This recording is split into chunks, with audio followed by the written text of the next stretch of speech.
NCERT पढ़ लिए? नहीं? कौन कौन पढ़ लिया? तो जो लोग नहीं पढ़े वो क्या करने के लिए आए हैं? यहां सिर्फ उनको बुलाया गया था जो एनसीईआरटी पढ़े हुए हैं। हाँ, एक्चुअली कुछ दर्शन ऐसे होते हैं, कुछ फिलॉसफीज ऐसी होती हैं जिनका फायदा से ज्यादा नुकसान हो जाता है। जैसे आज का जो समय है वो ह्यूमनिज्म का समय है, मानवतावाद। मॉडर्न युग से पहले का जो समय था वो रिलीजियस डोमिनेंसी का समय था, थियोक्रेसी। धर्म जो है वो सब कुछ चलाता था।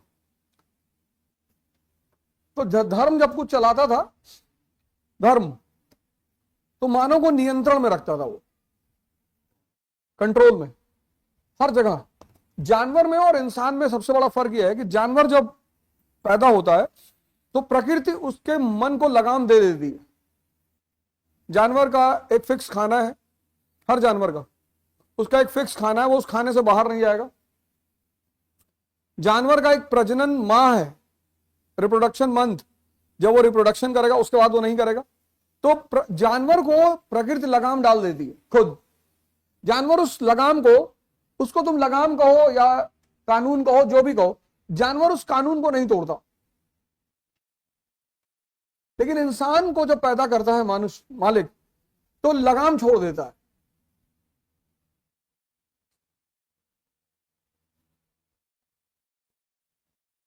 बस यहीं पर गड़बड़ी हो जाती है। तो अब लगाम छोड़ दिया। तो आधुनिक युग से पहले, जिसको हम एंशिएंट और मेडिवल का समय कहते हैं, उस समय धर्म का शासन था। तो धर्म जो है ना वो लगाम लगा के ही रखता था। धर्म का काम ही था। अगर आपने धर्म के विरोध में कोई काम किया तो इसका मतलब आपने संविधान को तोड़ दिया, आप मारे जाएंगे। तो सारा मनुष्य जो था वो बैलेंस में रहता था। एक दो लोग जो इधर उधर करते थे उनको इतनी कठोर सजा दी जाती थी कि वो दोबारा हिम्मत नहीं कर पाते। जैसे हिंदुस्तान में बहुत खतरनाक सजा थी अछूत, उनसे जात छीन ली जाती थी, जात निकाला। तो जैसे ही व्यक्ति जात से निकला वैसे ही अपने प्रोफेशन से भी निकल गया। जाति और प्रोफेशन दोनों का घनिष्ठ संबंध था, दोनों जुड़े हुए थे। जैसे कुम्हार जो है वो जाति है और कुम्हार व्यवसाय है। तो अगर कुम्हार अपनी जाति से निकाला गया तो सिर्फ जाति से नहीं निकला, प्रोफेशन से भी निकल गया। तो क्या बन गया? अछूत। अछूत को कोई अधिकार थे ही नहीं। दास को अधिकार है, शूद्र को अधिकार है, अछूत को अधिकार था ही नहीं।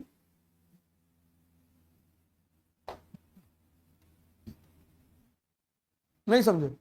शूद्र को अधिकार है, शिक्षा को छोड़कर शूद्र को सारा अधिकार है। दास को भी अधिकार है, लेकिन अछूत को कोई अधिकार नहीं। अब तुम इमेजिन करो, बिना अधिकार का मानव का जीवन कैसा होगा? तो पशु से बदतर जीवन हो जाता था। तो लोग धर्म को नहीं तोड़ते थे। आधुनिक युग में क्या हुआ? मानवतावाद ने धर्म को रिप्लेस कर दिया। कहा मनुष्य को जो खुशी दे वो काम होना चाहिए। अब मनुष्य सिद्धांत तो बहुत अच्छा है कि मनुष्य की खुशी सर्वोपरि है। Happiness of human being is supreme. मनुष्य को खुश रखना है किसी भी कीमत पर।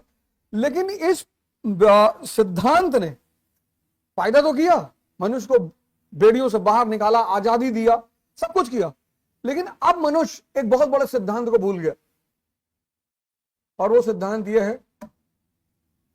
कि बिना कष्ट के कोई परिवर्तन नहीं होता।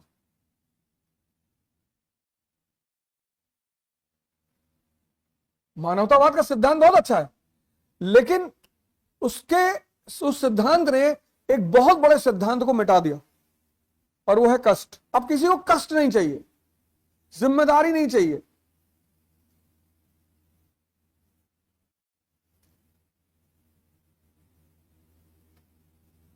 सबको अपना राइट पता है, ड्यूटी नहीं पता है।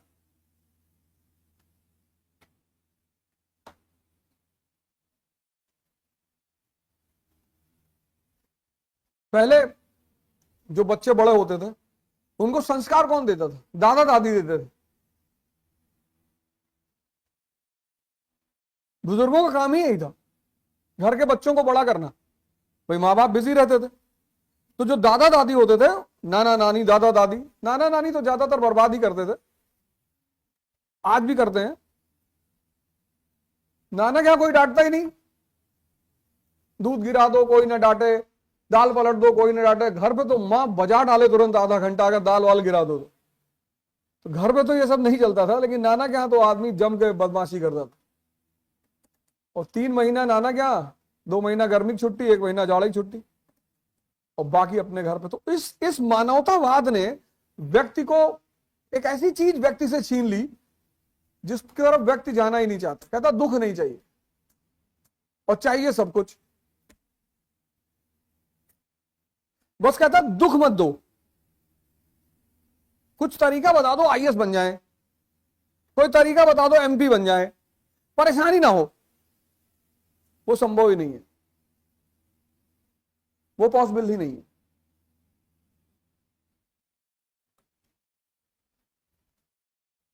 है ही नहीं।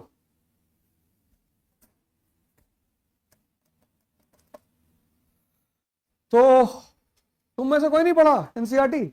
तुम पढ़ी हो? पढ़ ली? पढ़ी? क्यों? पढ़ लो, तो 3 साल कायदे से पढ़ लो। इन लोग का तो कुछ भी कर लेंगे, ठेला ले लिए, बोरा उठा लिए पीठ पे, लेकिन तुम लोग पढ़ लो, तुम लोग के लिए ज्यादा जरूरी है। ये लोग तो 10 किलो आम लगती है ठेला पे बेच रहे हैं, इनका कौन सा वो है। पुरुष तो कुछ भी कर ले, जिहादी हो गया, सीरिया चला गया, लेकिन स्त्री को इस देश में बहुत चुनौती, मौका मिला है। मतलब तुम्हारे माँ बाप, कितनी लड़कियां हैं मैंने देखा कई बार कि वो पढ़ना चाहती हैं, उनको कोई पढ़ने ही नहीं दे रहा है, घर वाले पढ़ने ही नहीं दे रहे।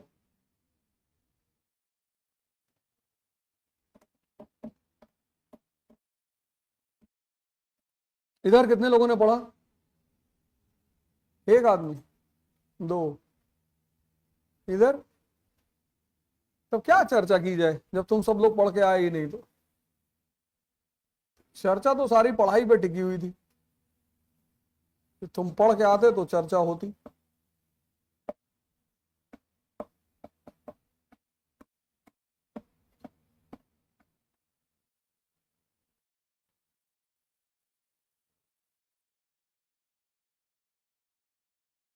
ये पूरब की तरफ यूरोपियंस सीधे कैसे आने लगे? पश्चिम और पूरब का व्यापार, वेस्ट और ईस्ट का व्यापार शुरू से चल रहा है। पश्चिम बिना मसाले के नहीं रह सकता था। वेस्ट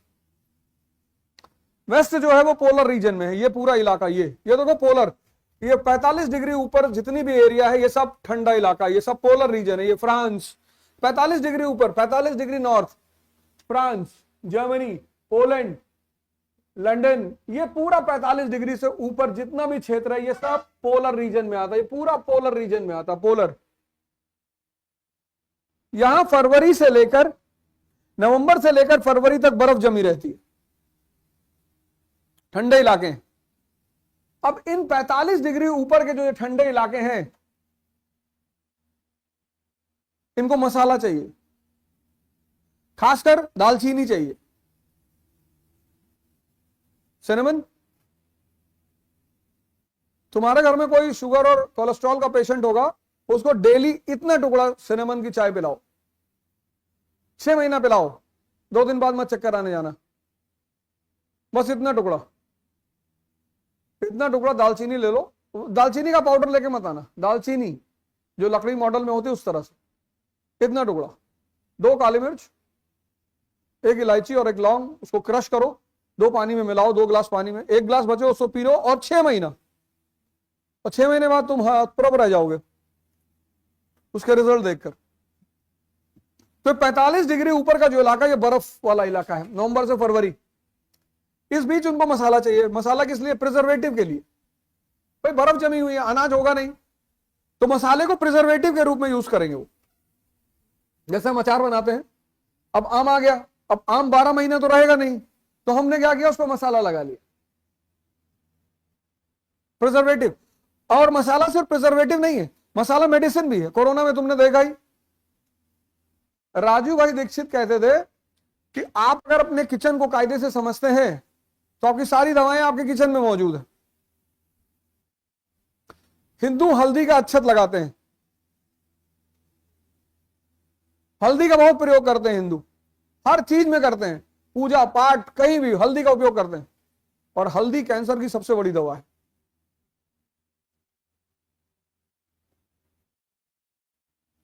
मतलब हल्दी जो है ना, वो कैंसर की सबसे बड़ी दवा है।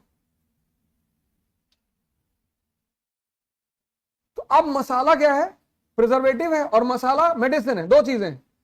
फिर उनको एक और चीज चाहिए थी पूरब से, सिल्क, रेशम। अब इस गर्मी में कोई रेशम की साड़ी पहनेगा नहीं, कॉटन पहनेंगे लोग। और ये रेशम और मसाला यहां होता था, ये देखो 23.5 डिग्री, ये ट्रॉपिक ऑफ कैंसर है और ये ट्रॉपिक ऑफ कैप्रिकॉर्न है। ये इन दोनों रेखाओं के बीच जो एरिया पड़ता है उसको हम कहते हैं ट्रॉपिकल रीजन। ये पूरा रीजन, ये पूरा देखो, ये पूरा इंडिया सब इसमें आ रहा है। ये देखो, ये पूरा साउथ ईस्ट एशिया, इसको मसालों का द्वीप कहते हैं। ये पूरा एरिया, ये इंडिया पूरा, डेक्कन साउथ इंडिया, ये सब मसालों का द्वीप है, ये सारा एरिया मसालों का द्वीप। तो यूरोप पड़ता है पोलर रीजन में और भारत पड़ता है ट्रॉपिकल रीजन में। और ट्रॉपिक्स का जो एरिया है वहां मसाले पैदा होते हैं।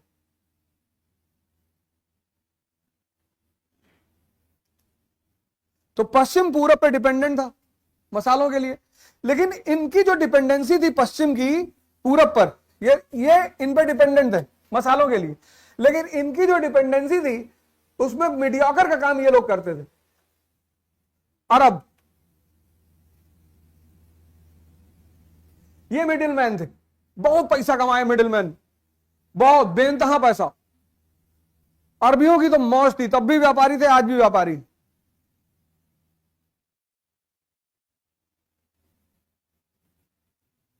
बहुत अच्छे व्यापारी होते हैं अरबी। देखो मंदिर बनवा दिया अबू धाबी में टूरिज्म को बढ़ाने के लिए, टूरिज्म को बढ़ाने के लिए मंदिर बना दिए सब। खुद भी जा रहे हैं वहां, राम वाम भजन ढोल वोल बजा रहे। हिंदू के सलीम भाई जा रहे, हिंदुस्तान के टेंशन में है। अरबी यार जय श्री राम बोल रहा है। हाँ तो पढ़ा लिखा है ना, पैसा है उसके पास, तुम्हारा तो नीचे है, तुम तो दिमाग ही नहीं लगा पा रहे हो। मंदिर बनवा दिया। अबू धाबी में 3 चीज बड़ी खूबसूरत है। एक शेख जायद मॉस्क, बहुत प्यारी मस्जिद है, पर वहां शायद कोई नमाज नहीं पढ़ता, दिन भर लोग देखने ही जाते।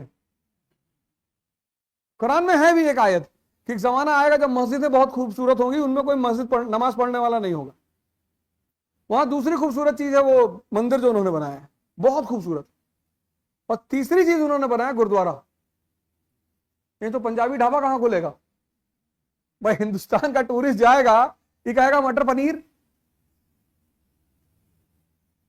हिंदुस्तान का तो बहुत सारा वैष्णव वाला मत वाला है ना, वो तो खाएगा नहीं चिकन मटन, तो कहेगा कि तवा पनीर। पहले तवा पनीर यहां नहीं मिलती, कहां से आए हो? गोरखपुर से। जब लाइन में आओगे फिर क्या हुआ, धीरे धीरे इस पूरी कहानी को समझो। वो मार्कर नहीं, मार्कर वो वाला देखो,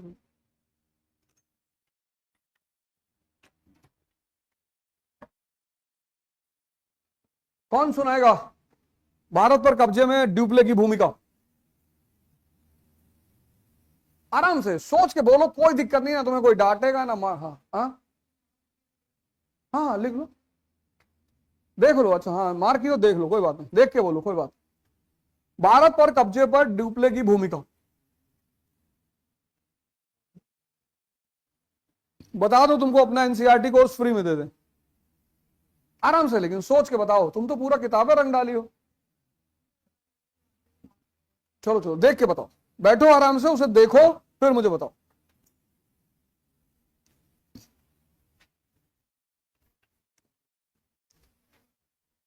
पढ़ाई इतनी शानदार चीज है ना कुछ तो तुम्हें बना ही देगी।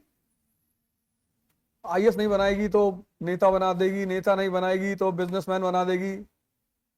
तुम्हें कभी निराश नहीं करेगी। पढ़ाई इतनी प्यारी चीज है। ऐसा नहीं कि सिर्फ आईएएस बनाएगी, अगर तुम कायदे से पढ़ लिए तो कुछ ना कुछ अच्छा तो बना ही देगी, कुछ ना कुछ बहुत बेहतरीन बना, क्योंकि तुम्हारे सोचने की क्षमता इतनी विकसित कर देगी। और दुनिया में दो तरह के लोग हैं, अब तुम उसमें हो कि नहीं मुझे नहीं पता। 98% जनता प्रजा है,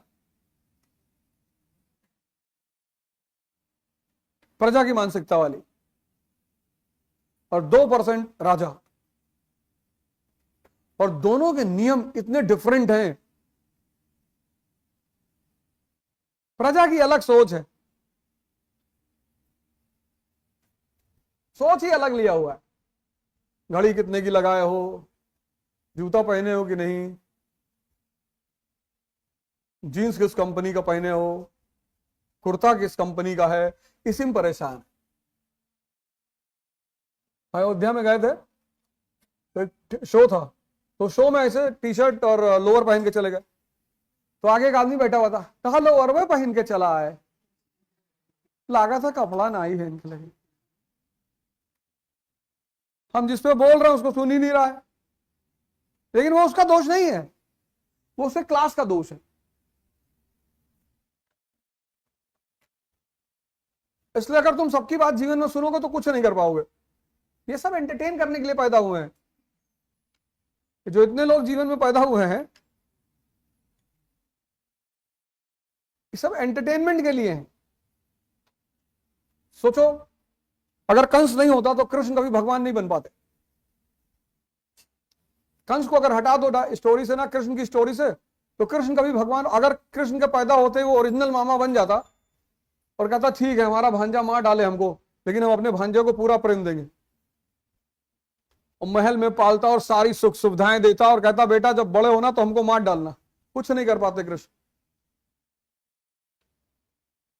वो जो इतनी चुनौती पैदा कर दी ना उसने कृष्ण के जीवन में, उससे संघर्ष का भाव पैदा हो गया, और संघर्ष में धीरे धीरे मजा आने लगा, भगवान बन गए।